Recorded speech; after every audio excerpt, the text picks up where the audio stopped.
សួស្តីឥឡូវថ្ងៃនេះខ្ញុំព្រានអ្នកនរគ្នាលេង intro បទសង្សារក្រជូនបងឥឡូវដំបូងយើងគៀប capo ខ្ទង់ទី3ណា1 2 3ឥឡូវបន្ទាប់ពីយើងគៀប capo ខ្ទង់ទី3ហើយខ្ញុំលេងជាដើមមើលណា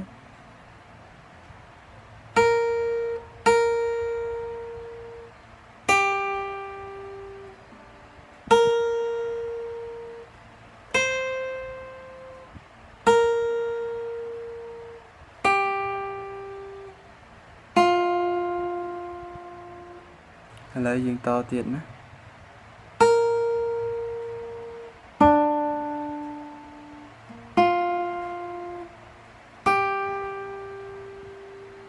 ឥឡូវយើងតទៀតណា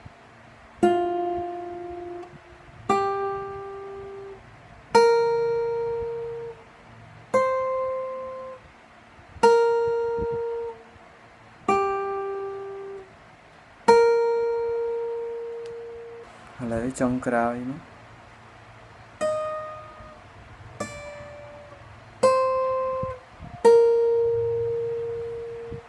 ឥឡូវខ្ញុំលេងជាតិពីដើមដល់ចប់ឲ្យមើលមួយសារទៀតណា